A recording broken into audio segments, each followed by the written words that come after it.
지금 세계가 충격에 빠졌습니다.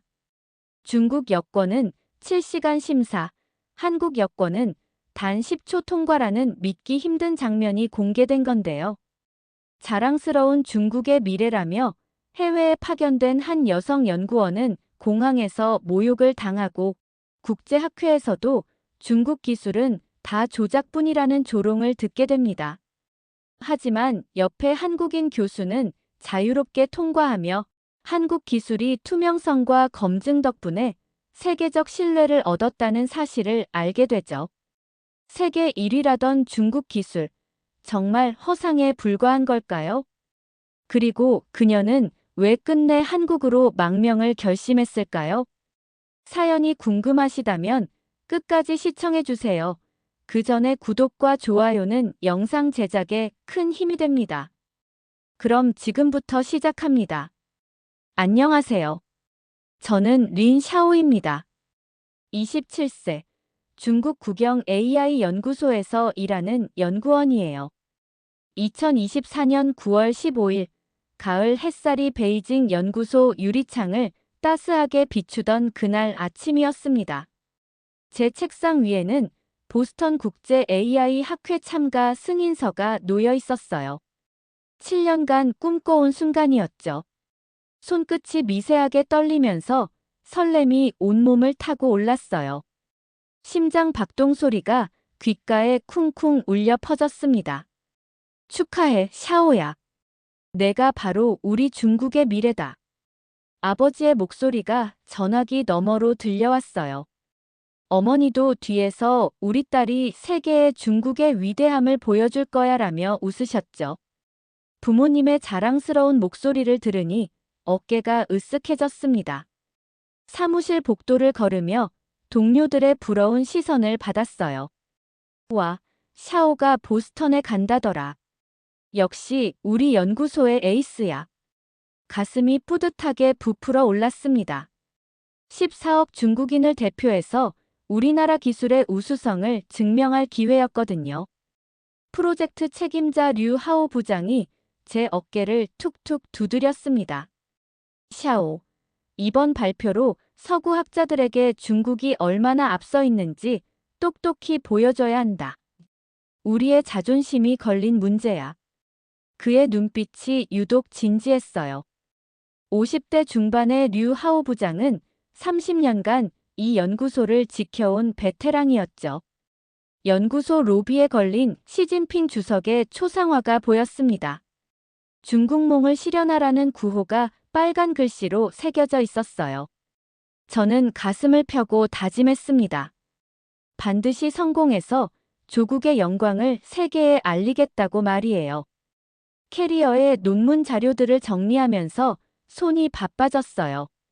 3년간 밤낮으로 개발한 AI 알고리즘이었습니다. 세계 최고 수준이라 확신했죠. 특히 자연어 처리 부분에서는 기존 모델보다 15% 향상된 성능을 보였거든요. 중국 기술의 위대함을 보여줄 완벽한 무기였습니다. 동료 연구원 장 웨이가 다가왔어요. 샤오, 정말 부럽다. 나도 언젠가는 해외 학회에 가보고 싶어. 그의 눈에서 간절함이 묻어났습니다.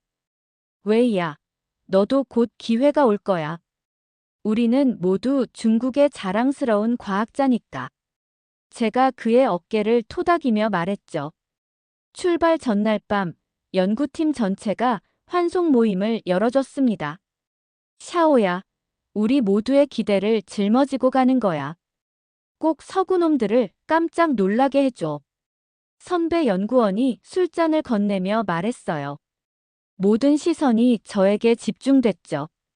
12명의 동료들이 박수를 쳐주었습니다. 중국 과학기술원 출신답게 당당하게 해라. 우리가 세계 1위라는 걸 증명해주고 와. 팀장의 마지막 당부였어요. 술 한 잔을 마시니 얼굴이 붉어졌습니다. 기쁨과 책임감이 뒤섞인 복잡한 감정이었죠. 베이징 서우두 공항으로 향하는 택시 안에서 창밖을 바라봤습니다. 고층 빌딩들이 하늘을 찌를 듯 솟아 있었어요. 도로 위를 달리는 전기차들, 곳곳에 설치된 오지 기지국들이 보였습니다. 역시 우리나라가 세계에서 가장 발전한 나라야. 속으로 중얼거렸죠. 곧 전 세계가 인정할 거라는 확신이 들었습니다. 보스턴 로건 국제공항에 도착한 순간부터 예상과 달랐어요. 오후 3시 47분, 비행기에서 내리자마자 입국 심사대로 향했습니다. 13시간의 긴 비행으로 다리가 뻣뻣했지만 설렘이 더 컸어요. 드디어 미국 땅을 밟는다는 생각에 가슴이 두근거렸죠. 공항 내부는 생각보다 오래된 느낌이었습니다. 베이징 공항의 첨단 시설과는 확연히 달랐어요. 입국 심사줄에 서는 순간 이상함을 느꼈습니다. 미국인 전용 줄은 텅 비어 있는데 외국인 줄은 긴 뱀처럼 늘어서 있었거든요. 앞에 선 사람들을 보니 인도, 브라질, 나이지리아 등 다양한 국가 출신들이었어요. 모두 지친 표정으로 기다리고 있었죠. 1시간이 지나도 줄이 거의 움직이지 않았습니다. 심사관들이 한 사람당 5분씩 걸리며 꼼꼼히 확인하고 있었어요. 뭐가 이렇게 복잡해? 속으로 투덜거렸죠. 중국에서는 외국인도 10분이면 통과하는데 말이에요. 제 차례가 되자 심사관이 중국 여권을 봤더니 표정이 굳어졌습니다. 30대 중반의 백인 남성이었어요. 방문 목적이 뭔가요? AI 학회 참가입니다. 어떤 회사에서 일하시나요? 중국 국영 AI 연구소입니다. 그 순간 그의 눈빛이 차가워졌어요. 잠시만 기다리세요. 심사관이 다른 직원을 불렀습니다. 두 명이 뭔가 속삭이더니 제 여권을 들고 어디론가 사라졌어요. 뭔 일이지? 불안감이 밀려왔습니다. 뒤에 기다리는 사람들의 시선이 따가웠죠. 30분 후 다른 심사관이 나타났어요. 추가 확인이 필요합니다. 저쪽으로 가세요. 손짓한 곳은 별도의 대기실이었습니다. 작은 의자 20개가 놓인 삭막한 공간이었어요. 이미 10명 정도가 앉아서 기다리고 있었죠. 시계를 보니 오후 6시였습니다. 벌써 이 시간이 흘렀어요. 배가 고파서 꼬르륵 소리가 났습니다. 물 한 모금도 못 마셨거든요. 휴대폰으로 류하오 부장에게 연락하려 했지만 와이파이가 안 잡혔어요. 바로 그때였습니다. 옆줄에서 한국인으로 보이는 중년 여성이 심사대를 통과하는 모습이 보였어요. 한국 여권을 건넸더니 심사관이 밝게 웃으며 환영합니다라고 말했죠. 스탬프 찍는 소리가 또렷하게 들렸습니다. 총 시간은 10초도 안 걸렸어요. 그 여성이 지나가면서 제게 미소를 지어줬습니다. 단정한 정장 차림에 서류 가방을 든 모습이 연구자 같았어요. 같은 학회 참가자인가? 생각이 들었죠. 그런데 왜 한국 사람은 바로 통과하고 저는 이렇게 붙잡혀 있는 걸까요? 7시간이 지나서야 겨우 통과할 수 있었습니다. 오후 10시 47분이었어요. 심사관들이 제 논문 자료까지 모두 확인했거든요. 중국 정부와 관련 없다는 걸 증명하라는 질문에 당황했습니다. 연구소가 국영인데 어떻게 관련 없다고 말하라는 건지 이해할 수 없었어요. 공항을 나서며 택시를 탔습니다. 운전기사가 어디서 오셨어요? 라고 물었죠. 중국입니다. 그러자 백미러로 저를 빤히 쳐다보더니 아, 중국 하면서 말끝을 흐렸어요. 그 시선에서 뭔가 불편함이 느껴졌습니다. 호텔 체크인을 하면서도 마찬가지였어요. 프런트 직원이 중국 여권을 보더니 복사본을 여러 장 뽑았습니다. 다른 손님들은 그냥 스캔만 하는데 말이에요. 왜 이렇게 복잡하게 하는 거죠? 규정입니다라는 차가운 대답만 돌아왔어요. 방에 들어가서 침대에 주저앉았습니다. 온몸이 무거웠어요. 7년간 꿈꿔온 미국 땅이었는데 환영받는 기분이 전혀 들지 않았죠. 창밖으로 보스턴 시내의 불빛들이 반짝였습니다. 하지만 왜인지 외롭고 쓸쓸했어요. 학회 첫날 아침, 류 하오 부장의 전화 한 통이 모든 걸 바꿔놓았어요. 오전 7시 30분, 호텔방에서 발표 자료를 점검하고 있을 때였습니다. 휴대폰이 요란하게 울렸죠. 베이징에서 걸려온 류 하오 부장의 목소리가 들렸어요. 샤오, 잘 도착했나? 네, 부장님. 오늘 발표 준비 다 끝났습니다. 그게 아니다. 발표 내용을 수정해야 한다. 갑작스러운 말에 손에 들고 있던 커피컵이 흔들렸어요. 수정이요? 무엇을 말씀하시는 거죠? 가슴이 뛰기 시작했습니다. 3년간 준비한 완벽한 자료였는데요. 우리 알고리즘 성능 수치를 95%로 올려서 발표해라. 그리고 처리 속도도 기존보다 30% 빠르다고 하고. 류 하오 부장의 목소리가 차가웠어요. 하지만 부장님, 실제로는 87%이고 처리 속도는. 샤오야, 이건 명령이다. 중국의 위상을 보여줘야 한다. 손이 떨리기 시작했습니다. 전화기 너머로 들리는 부장의 숨소리가 무거웠어요. 부장님, 이건 진짜 결과가 아니잖아요. 다른 연구자들이 검증하면 들통날 텐데요. 걱정 마라. 어차피 서구놈들은 우리 기술을 따라잡을 수 없다. 시간을 벌면 된다. 하지만, 샤오, 내가 지금 누구를 대표하고 있는지 잊었나? 14억 중국인의 자존심이 걸린 문제야. 개인적인 양심 따위로 국가를 배신할 셈인가? 부장의 목소리가 점점 높아졌어요. 귀가 아플 정도였죠. 전화를 끊고 나서 거울을 봤습니다. 창백해진 제 얼굴이 보였어요. 어떻게 해야 할지 몰라서 손으로 머리를 감췄습니다. 머릿속이 복잡했죠.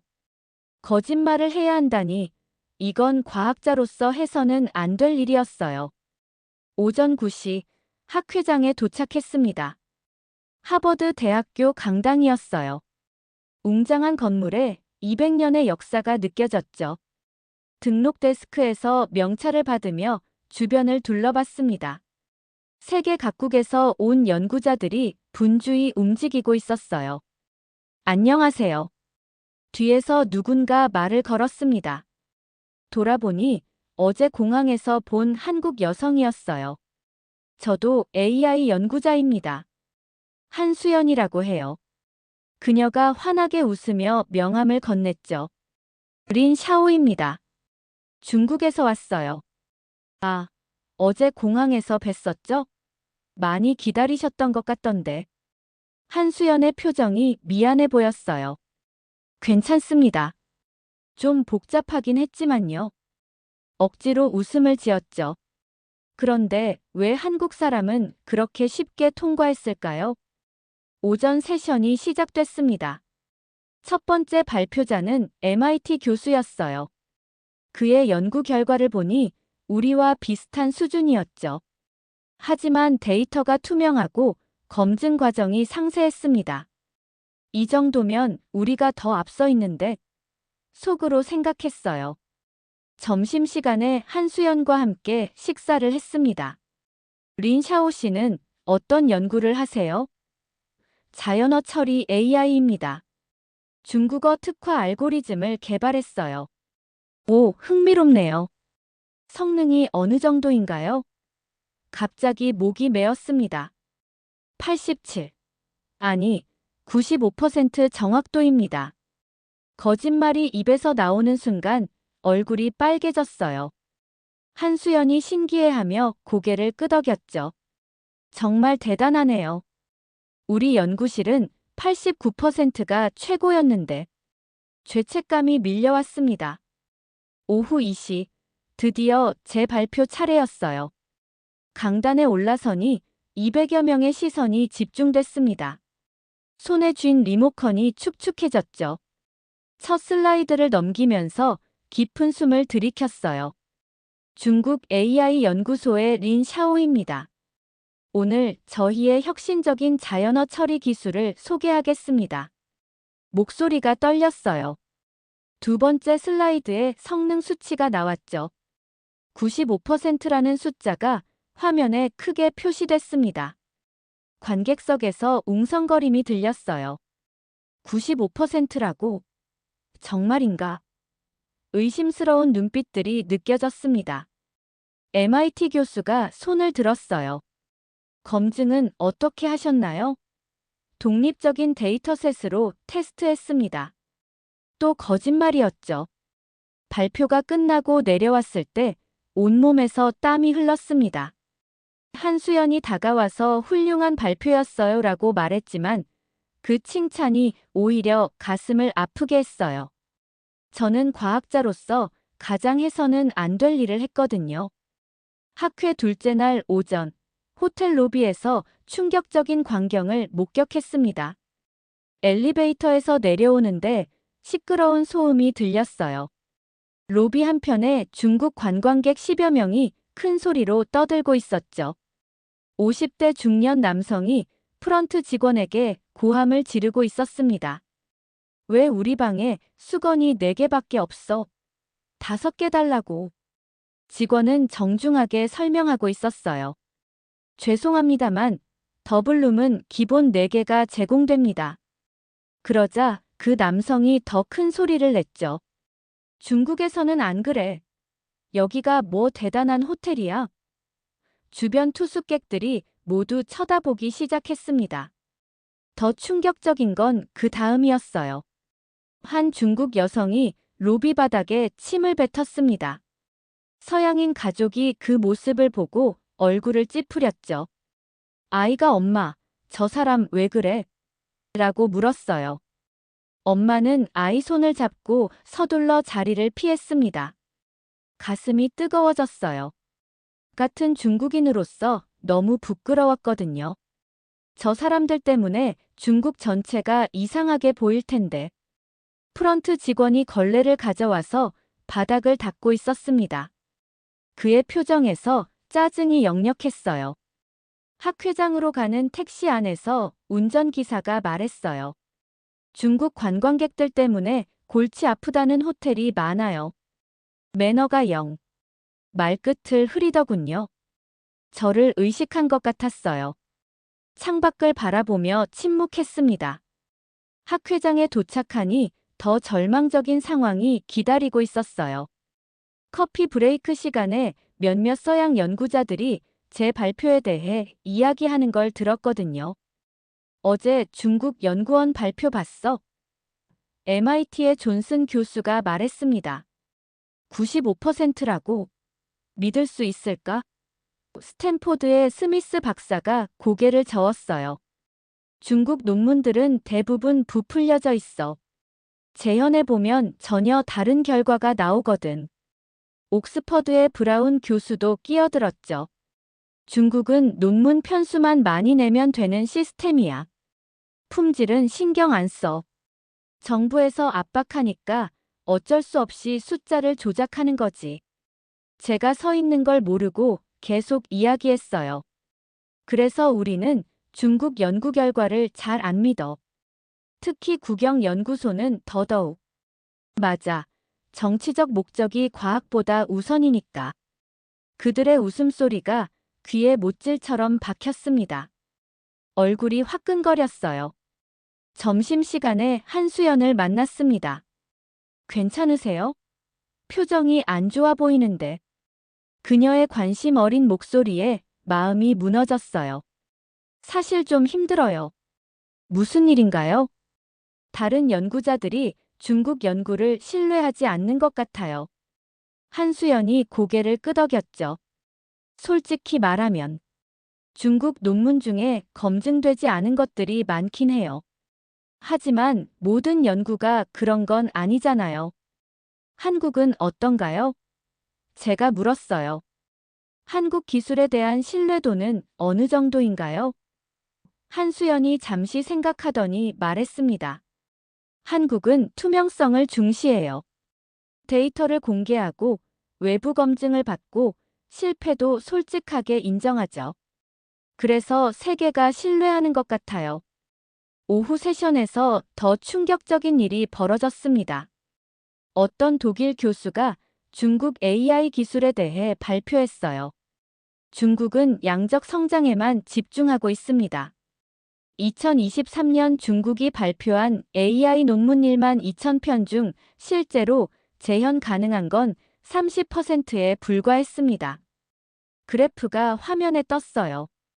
한국, 일본, 독일은 재현율이 85% 이상이었는데 중국은 30%였죠. 중국 정부의 성과 압박이 과학의 진실성을 해치고 있습니다. 강당이 조용해졌어요.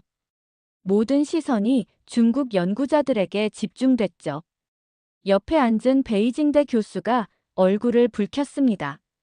저건 편견이야라고 중얼거렸지만 목소리에 확신이 없었어요. 저도 마찬가지였죠. 어제 제가 한 거짓 발표가 떠올랐거든요. 세션이 끝나고 화장실에서 울었습니다. 거울 속 제 모습이 초라해 보였어요.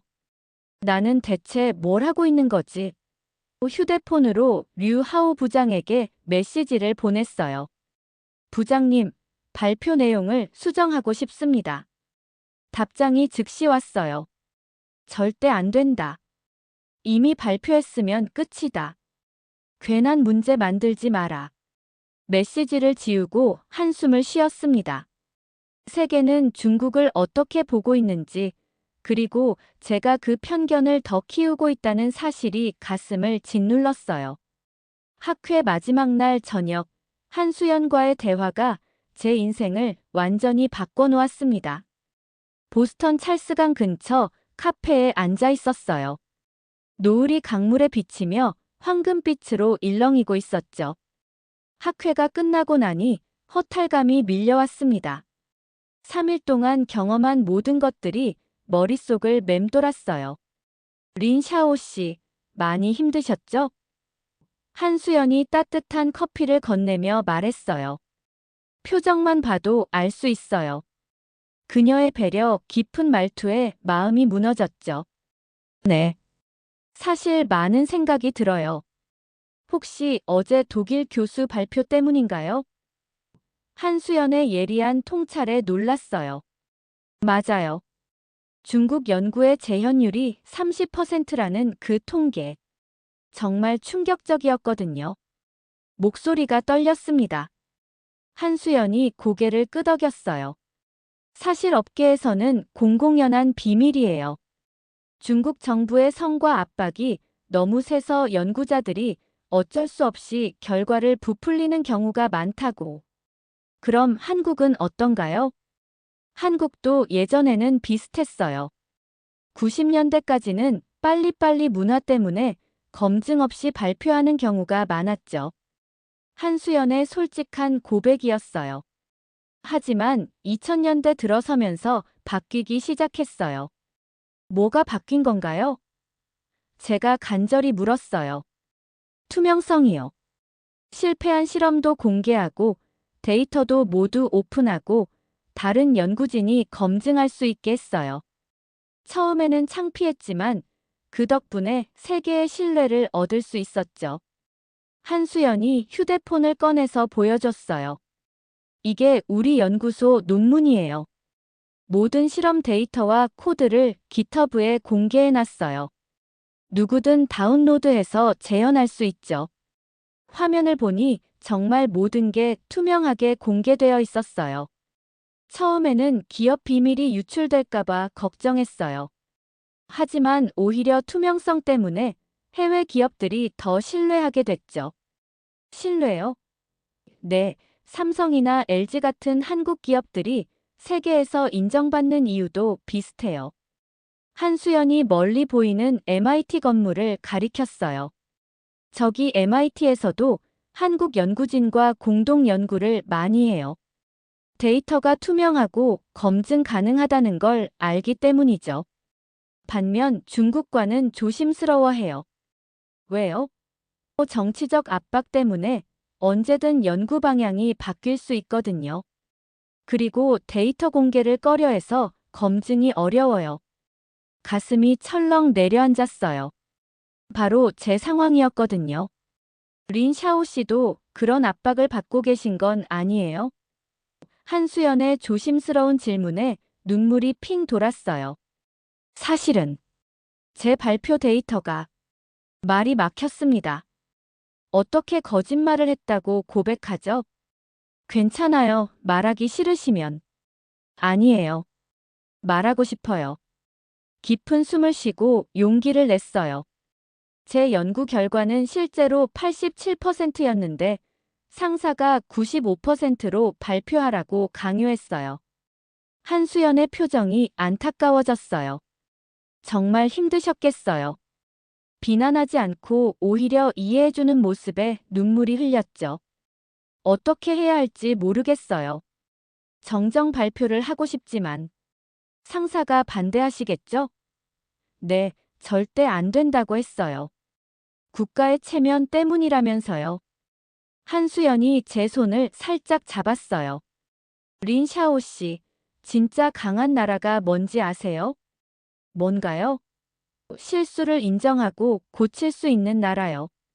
한국도 과거에 많은 실수를 했어요. 하지만 그걸 숨기지 않고 고쳤죠. 그래서 지금 세계가 신뢰하는 거예요. 중국은 언제나 완벽해야 한다고 배웠어요. 그게 함정이에요. 완벽한 척하다가 더 큰 문제가 생기는 거죠. 한수연의 말이 가슴에 와 닿았어요. 린 샤오 씨는 정말 훌륭한 연구자예요. 87%도 대단한 성과거든요. 정말요? 물론이에요. 우리 연구소 최고 기록이 89%라고 했잖아요. 솔직한 87%가 거짓된 95%보다 훨씬 가치 있어요. 그 순간 뭔가 깨달았어요. 진실이 거짓보다 강하다는 걸 말이에요. 카페를 나서며 한수연이 마지막으로 말했어요. 과학자의 첫 번째 덕목은 정직함이에요.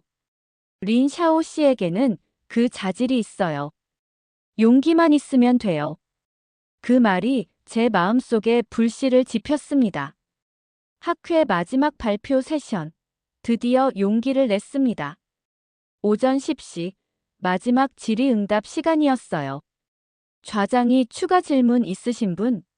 하고 물었을 때 손이 저절로 올라갔습니다. 심장이 쿵쾅거렸죠.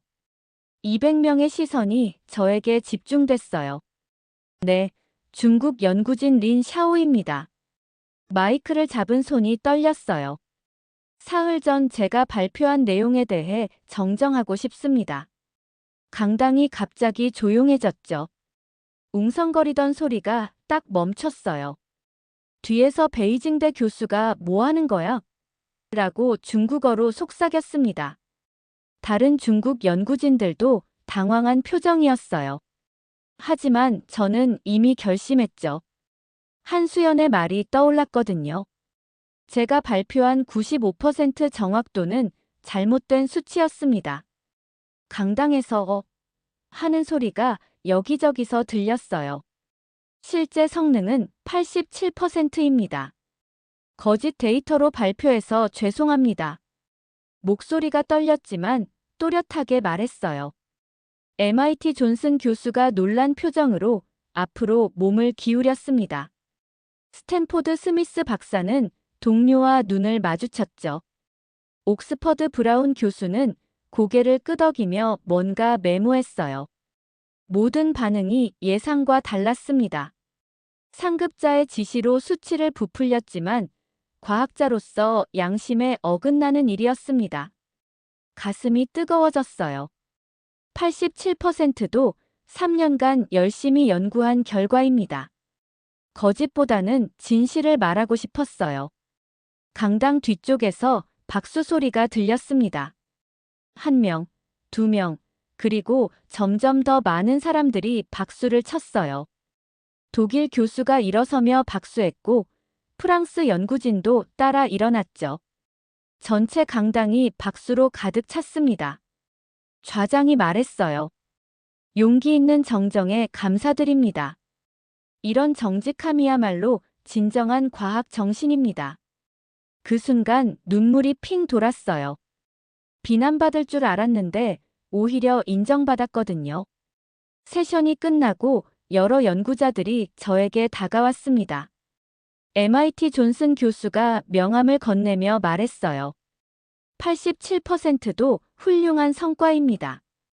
우리와 공동 연구하고 싶어요. 정말요? 정직한 연구자와 일하고 싶거든요. 스탠포드 스미스 박사도 마찬가지였어요. 박사과정 학생을 찾고 있는데 관심 있으세요? 옥스퍼드 브라운 교수는 런던에 오시면 언제든 환영합니다라고 했죠. 전혀 예상하지 못한 반응들이었어요. 반면 중국 연구진들의 반응은 차가웠습니다. 베이징대 교수가 다가와서 미쳤나? 국가 망신시키고 싶어? 라고 화를 냈어요. 다른 동료들도 고개를 저으며 자리를 피했죠. 점심시간에 휴대폰이 미친 듯이 울렸습니다. 류하오 부장의 전화였어요. 샤오야, 대체 무슨 짓을 한 거야? 목소리에서 분노가 느껴졌습니다. 부장님, 저는 진실을. 닥쳐. 당장 베이징으로 돌아와. 부장님, 저는 과학자예요. 거짓말할 수 없어요. 내가 뭘 했는지 알아. 중국 전체를 욕되게 했어. 전화 소리가 점점 커졌어요. 주변 사람들이 쳐다보기 시작했죠. 연구소에서 잘릴 각오는 됐겠지? 아니, 중국 어디서도 일할 수 없을 거야. 류하오 부장이 소리쳤어요. 그래도 상관없어요. 정직하게 살고 싶어요. 이 배신자야. 전화가 끊어졌습니다. 오후에 한수연을 만났어요. 정말 용감했어요. 그녀가 환하게 웃었죠. 하지만 이제 어떻게 해야 할지 모르겠어요. 괜찮아요. 진실을 말한 연구자를 세계가 외면하지 않을 거예요. 정말 그럴까요? 확신해요. 아까 MIT 교수님이 공동 연구 제안했잖아요. 그게 답이에요. 한수연이 제 어깨를 토닥이며 말했어요. 린 샤오 씨는 이제 진짜 과학자가 됐어요. 저녁에 호텔방에서 생각에 잠겼습니다. 중국으로 돌아가면 어떤 일이 벌어질까요? 하지만 후회는 없었어요. 처음으로 과학자로서 떳떳하다는 기분을 느꼈거든요. 거짓으로 얻은 인정보다 진실로 받은 존경이 훨씬 값진 걸 깨달았죠. 베이징으로 돌아온 지 일주일 예상했던 최악의 상황이 현실이 됐습니다. 공항에 내리자마자 류하오 부장과 국가보안부 요원 2명이 기다리고 있었어요. 린샤오, 따라와. 차가운 목소리였죠. 다른 승객들이 쳐다보는 가운데 별도 차량으로 끌려갔습니다. 심장이 터질 듯 뛰었어요. 연구소 회의실에서 3시간 동안 신문을 받았습니다. 왜 국가를 배신했나? 미국에서 누구를 만났나? 한국 연구자와 무슨 거래를 했나? 그 같은 질문을 계속 반복했어요. 목이 말라서 침을 삼키기도 힘들었죠. 저는 그냥 진실을 말했을 뿐입니다. 진실? 내가 한 짓은 중국의 명예를 실추시킨 반역 행위야. 저우 카이라는 국가보안부 요원이 책상을 쾅 치며 소리쳤어요. 40대 중반의 날카로운 눈매가 무서웠습니다. 다음 날부터 연구소 출입이 금지됐어요. 7년간 일했던 제자리에 다른 사람이 앉아 있었죠. 동료들은 저를 보면 고개를 돌렸습니다. 배신자라는 시선이 느껴졌어요. 점심시간에도 혼자 먹어야 했죠. 일주일 후 더 충격적인 일이 벌어졌습니다. 여권이 취소된 거예요. 당분간 해외 출국이 금지됩니다. 출입국 관리소 직원의 차가운 통보였어요. 언제까지죠? 무기한입니다.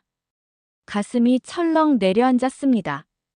MIT에서 온 공동 연구 제안 이메일에 답장할 수도 없었어요. 모든 해외 연락이 차단됐거든요. 스탠포드 박사과정 입학 허가서도 무용지물이 됐죠.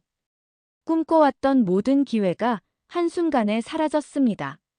집에 돌아가니 부모님이 기다리고 있었어요. 아버지의 얼굴이 굳어져 있었죠. 샤오야, 대체 무슨 짓을 한 거냐? 아빠, 저는. 조용해. 우리 집안이 완전히 망했다. 어머니가 눈물을 흘리며 말했어요. 이웃들이 모두 수군거려. 우리 딸이 매국 노래. 엄마, 저는 과학자로서. 과학자? 내가 뭘 안다고. 아버지가 소리쳤습니다. 내 할아버지는 항일투쟁을 하셨고 아버지는 중국 건설에 평생을 바쳤다. 그런데 넌 조국을 배신했어. 할아버지 사진이 걸린 거실 벽을 가리키며 말했죠. 가슴이 찢어질 듯 아팠어요. 사흘 안에 공개 사과문을 발표해라. 그러면 봐주겠다고 한다. 아버지가 서류를 던져줬어요. 미리 준비된 사과문이었죠. 제가 경솔했습니다.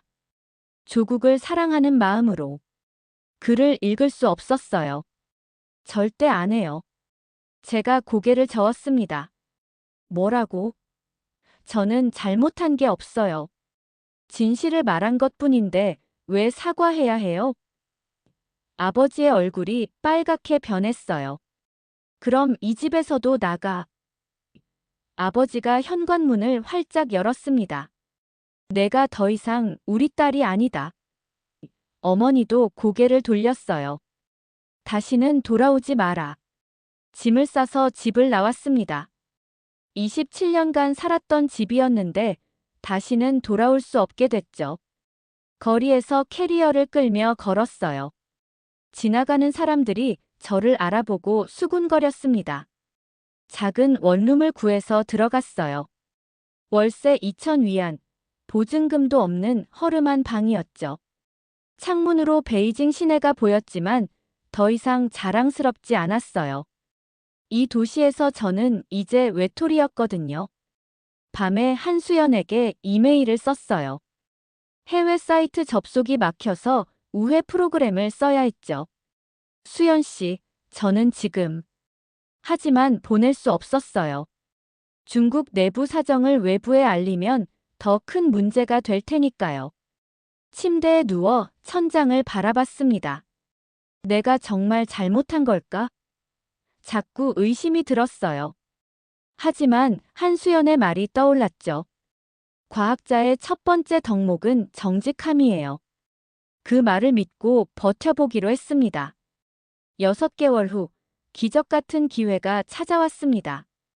원룸에서 프리랜서로 근근히 버티고 있을 때였어요. 중국 내에서는 어떤 연구소도 저를 받아주지 않았거든요. 온라인으로 번역 일이나 데이터 분석 알바를 하며 하루하루를 버텼죠. 어느 날 오후 낡은 노트북으로 작업하고 있는데 이상한 이메일이 왔어요. 발신자는 한국과학기술원 국제협력처였습니다. 혹시 해킹당한 건 아닐까? 의심스러워서 여러 번 확인했죠. 린샤오 연구원님께 이메일을 열어봤어요. 귀하의 보스턴 학회에서의 용기 있는 발언을 높이 평가합니다. 저희 연구원에서 특별 연구원 자리를 제안하고 싶습니다. 눈을 비비며 다시 읽어봤어요. 한수연의 이름이 추천인으로 적혀 있었습니다.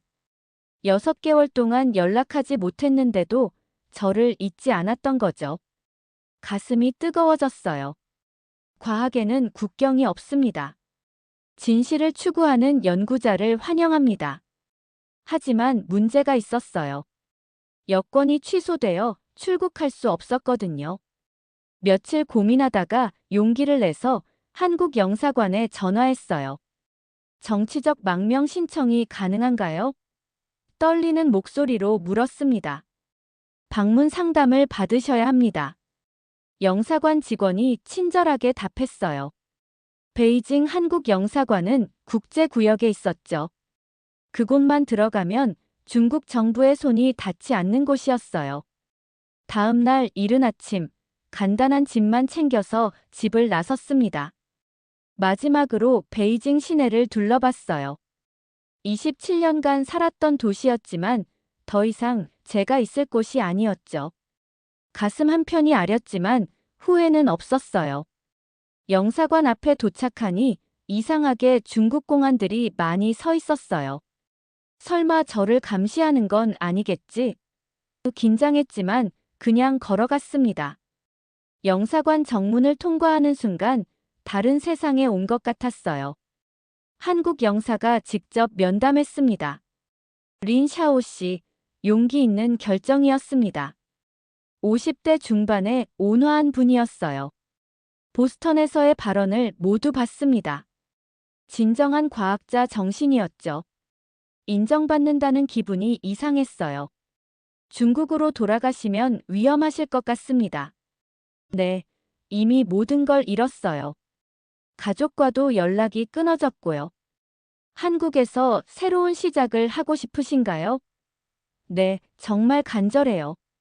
서류 절차가 복잡했지만 3일 만에 임시 비자가 나왔습니다. 특별 인도주의 사유라고 적혀 있었어요. 한수연이 한국 정부에 직접 탄원서를 냈다더군요. 고마운 마음에 눈물이 났습니다. 인천공항에 도착했을 때는 정말 꿈만 같았어요.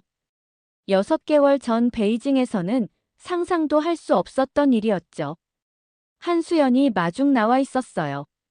린 샤오 씨, 한국에 오신 걸 환영해요. 정말 감사해요. 수연 씨가 아니었다면 당연한 일이에요. 진실을 말하는 사람을 도와야죠. 공항을 나서며 서울 시내가 보였어요. 베이징과는 다른 깔끔한 도시였죠. 여기서 새 출발을 할 수 있을까요? 한국과학기술원에 도착하니 연구진들이 박수로 맞아줬어요. 용기 있는 선택에 박수를 보냅니다. 진실을 추구하는 과학자를 환영합니다. 처음으로 진짜 동료를 만난 기분이었어요. 제 연구실 책상에는 명패가 놓여 있었어요. 린샤오 특별연구원 -AI 자연어 처리팀 한글과 영어, 중국어로 적혀 있었죠. 드디어 정직한 과학자로 다시 태어난 거였어요. 첫 회의에서 팀장이 말했어요. 여기서는 실패해도 괜찮습니다. 중요한 건 정직한 연구예요. 그 순간 깨달았죠. 진짜 강한 나라는 완벽한 척하는 나라가 아니라 실수를 인정하고 고칠 수 있는 용기가 있는 나라라는 걸 말이에요. 공포로 지배하는 곳을 떠나 존경으로 신뢰받는 곳에 왔습니다. 이제 진짜 과학자가 될 수 있을 것 같아요. 지금까지 이야기를 들으면서 여러분은 어떤 생각을 하셨나요? 내가 알고 있던 모든 게 거짓이고 나 또한 그 거짓을 이야기해야 한다면 여러분들은 어떻게 하시겠어요? 새롭게 바로잡은 모습에 더 큰 행운이 찾아올 수도 있습니다. 이 이야기를 들려주고 싶은 분께 함께 공유해주세요. 감사합니다.